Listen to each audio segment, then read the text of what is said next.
The iPhone 16 Pro Max boasts the largest display ever in an iPhone at 6.9 inches as well as the longest tested battery life of any iPhone yet. We also appreciate the camera upgrades and camera control button, but Apple Intelligence lacks that wow feature for now and the charging speed could use a boost. There is some big questions that kept nagging me as I was testing the iPhone 16 Pro Max.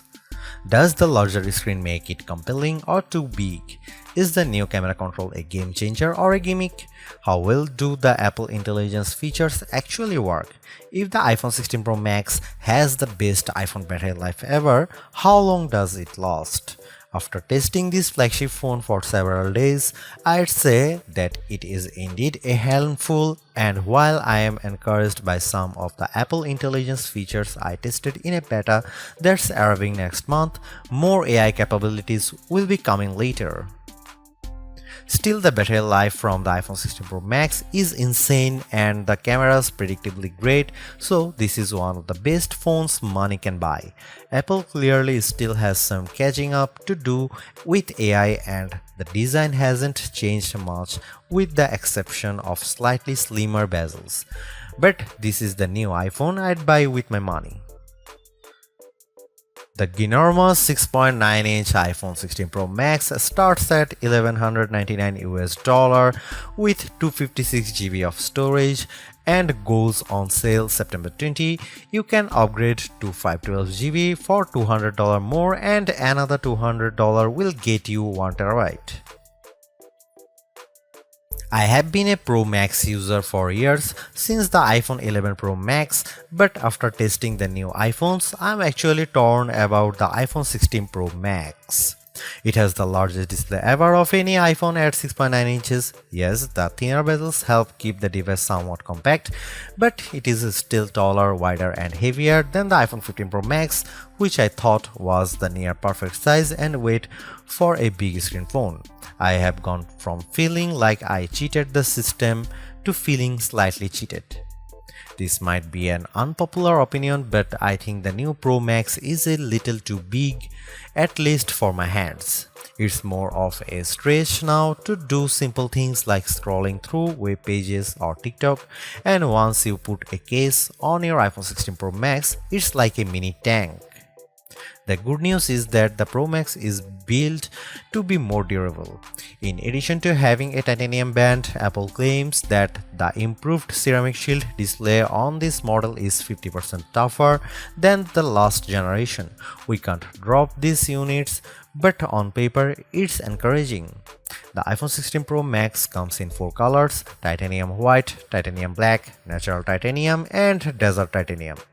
Our iPhone 16 Pro came in the natural, which looks fairly modern, but I prefer the desert color as it pops more. The iPhone 16 Pro and Pro Max displays don't get any upgrades in terms of brightness or refresh rate, but they are still among the best OLED panels on a phone. The only main difference is that the screens can scale down to a minimum of 1 nits, which means you can use your phone in bed without disturbing anyone else and get an even dimmer alarm clock. Otherwise, the new iPhone 16 Pro Max screen is largely the same, allowing the Pixel 9 Pro to surge ahead in terms of brightness.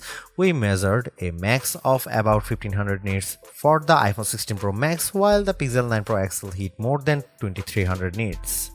Outside in direct sunlight, the iPhone 16 Pro and Pro Max were both dimmer than the Pixel 9 Pro XL, though Google's phone dimmed faster over time in response to the heat.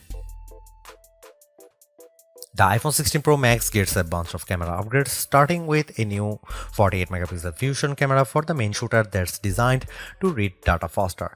The result should be zero shutter lag and faster focus.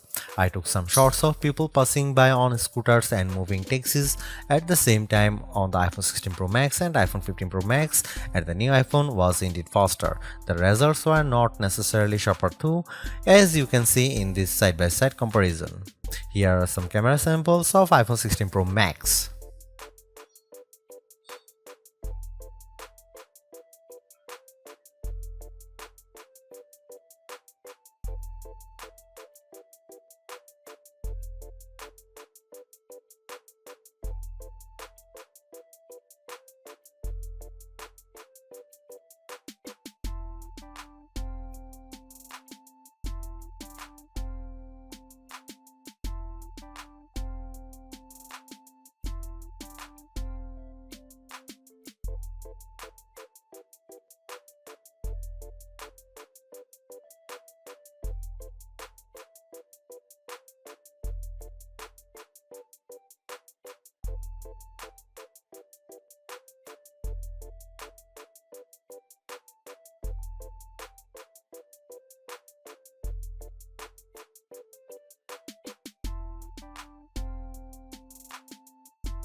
The iPhone 16 Pro Max is indeed an iterative upgrade, and maybe it wouldn't feel that way if Apple Intelligence was available today along with all the promised features.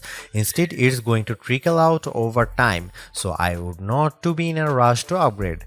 Having said that, I think that iPhone 16 Pro Max is the best phone money can buy right now if you want the biggest screen and longest battery life.